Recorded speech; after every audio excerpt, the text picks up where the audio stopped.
ওম নমঃ নাৰায়ণ।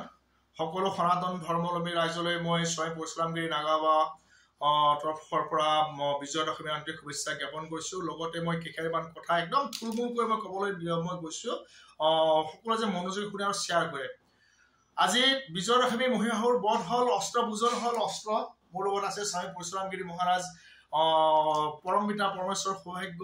যোৱা কুম্ভমেলাত নগা সংস্কাৰ হোৱাৰ পিছত মোৰ গুৰু মহাৰাজ এটা মোৰ সৰু এটা মোৰ নাম দিলে স্বামী পৰশুৰামগিৰি মহাৰাজ। উত্তৰ প্ৰান্তত আপোনালোকে নিশ্চয় জানে সেই পৰশুৰাম কুণ্ডতে সেই পৰশুৰাম আছিলে য'ত শিৱৰ অৱতাৰ, নহয় জানো? আৰু সেই নামটো মই পাই মই সঁচাই মই নিজকে মই গৌৰৱ কৰা নাই, মই পৰম পিতা পৰমেশ্বৰৰ অংশ হিচাপে মই নিজকে অনুভৱ কৰিছোঁ।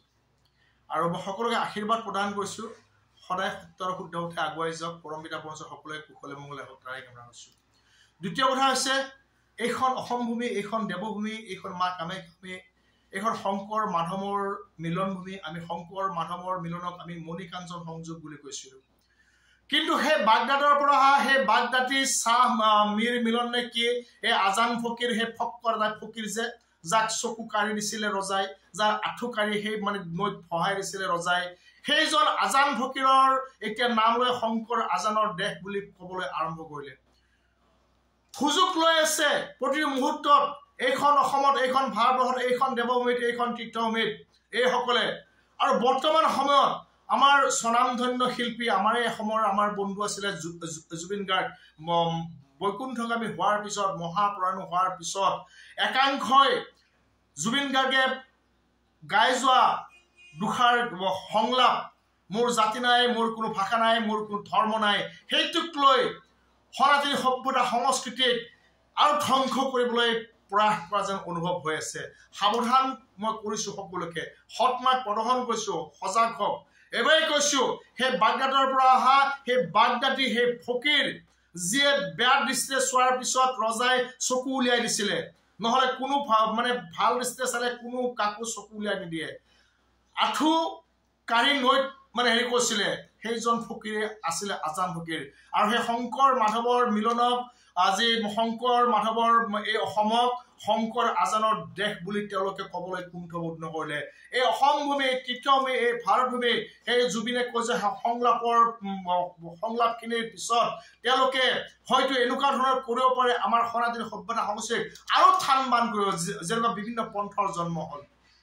কোনোবা কৃষ্ণগুৰু হওক, কোনোবা শংকৰ গুৰুৱে হওক, কোনোবা শংকৰ সংঘই হওক, কোনোবা অমুক সংঘই হওক, কোনোবা অমুক সংঘই হওক, আমাৰ সনাতনী সভ্যতা সংস্কৃতিক থান বান কৰিবলৈ প্ৰতিটো মুহূৰ্তত একাংশই বাহিৰাগত শক্তিয়ে, সেই মোগলৰ বংশধৰসকলে, সেই ভেটিকান চিটিৰ সেই লোকসকলে প্ৰতিটো মুহূৰ্তত চেষ্টাৰ প্ৰয়াস কৰিছে। এইবাৰেই কৈছোঁ, সাৱধান হওক।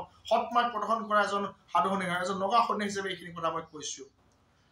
আজি প্ৰতিখন পূজাস্থলীত জুবিন গাৰ্গৰ ফটোৰ আগত এগছি বন্তি, ধূপ চাকি, ফুল অৰ্পণ কৰি শ্ৰদ্ধাঞ্জলি কৰি আছে সনাতনী ৰাইজসকলে। কোনটো মছজিদত, কোনখন গীৰ্জাত, কোন মছজিদত ইছলাম মজহবধাৰী সেই মোগলৰ বংশধৰ বুলি ক'লেও ভুল নহ'ব, তেওঁলোকে জুবিন গাৰ্গৰ ফটোখনৰ আগত ধূপ চাকি ফুল আগবঢ়াই তেওঁলোকে শ্ৰদ্ধাঞ্জলি জ্ঞাপন কৰিছে। ক'ব পাৰিব কোনোবা এজন মুছলমানে, কিন্তু তেওঁলোকে গৈ কাৰোবাৰ ঘৰত হয়তো সেই কোৰাণ শ্বৰীফখন দি তেওঁলোকক এটা বিপদে পৰিচয় কৰিব পাৰে। প্ৰতিটো মুহূৰ্তত সৰলতাৰ সুযোগ লৈ, দুৰ্বলতাৰ সুযোগ লৈ এই অসমখনৰ এই বাৰে বৰণীয়া আমাৰ সভ্যতা সংস্কৃতি, সনাতনী সভ্যতা সংস্কৃতিক ধ্বংস কৰিবলৈ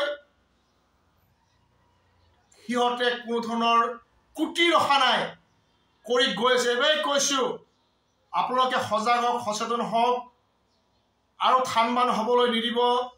সংলাপ বেলেগ বস্তু। জুবিন গাৰ্গে যদিও কৈছিলে মোৰ কোনো জাতি নাই, মোৰ কোনো ভাষা নাই, মোৰ কোনো ধৰ্ম নাই, জুবিন গাৰ্গ এজন সনাতনী সভ্যতা সংস্কৃতিৰ এজন লোক আছিলে। চিৰসত্য সনাতনৰ তেওঁ পুত্ৰ, তেওঁ শিৱৰ পুত্ৰ, তেওঁ বিষ্ণুৰ পুত্ৰ, তেওঁ ব্ৰহ্মাৰ পুত্ৰ, পৰম পিতা পৰমেশ্বৰ তেওঁৰ অংশ। পৰম সৌভাগ্য সেই চন্দন কাঠেৰে পবিত্ৰ সেই কাঠৰ চিতাত তেওঁক দাহন কৰা হ'ল, অন্ত্যেষ্টিক্ৰিয়া কৰা হ'ল। আৰু যদি কোনোবাই ইয়াৰ সুযোগ লৈ এই অসমৰ জাতি মাটি ভেটি সভ্যতা সংস্কৃতি লগতে এই অসমৰ এই ধুনীয়া এই পদুম ফুলৰ সেই বাগিচাখন কোনোবাই যদি ধ্বংস কৰিবলৈ বিচাৰিছে মই সেইসকলক মই পোনপ্ৰথমে মই সকীয়াই দিছোঁ সাৱধান হওক নহ'লে আমি একো এই অস্ত্ৰ আপোনাক মাৰিবলৈ যাব নালাগে আমাৰ মুখৰ বাণীয়ে আপোনালোকৰ কাৰণে বহুখিনি বহুত ঠিক আছে এবাৰে কৈছোঁ সৰলতাৰ আৰু দুৰ্বলতাৰ সুযোগ নল'ব ইয়াত সনাতনী সভ্যতা সংস্কৃতিক যোনে থান বান কৰিবলৈ আৰু চেষ্টা কৰিবলৈ বিচাৰিছে মই তেওঁলোকক পুনৰ সকীয়াই দিছোঁ সেই ভেটিকান চিটিৰ পৰা অহা কোনোবা খ্ৰীষ্টানে হওক কোনোবা সেই বাগদাদৰ পৰা অহা সেই বাগদাদী চাহ মেৰি মিলন সেই আজান ফকীৰৰ সেই বংশই হওক কোনোবা মোগলৰ বংশধৰে হওক ইয়াত ভাঙনমুখী নকৰিব আৰু সনাতনী সভ্যতা সংস্কৃতিক মই পৰিচিত কৰা কৈছোঁ খবৰ ল'ব কৈছে খুব ভাল কথা উদিত সূৰ্যৰ সেই তিলক উদয় আৰু অস্ত জন্ম আৰু মৃত্যু সত্য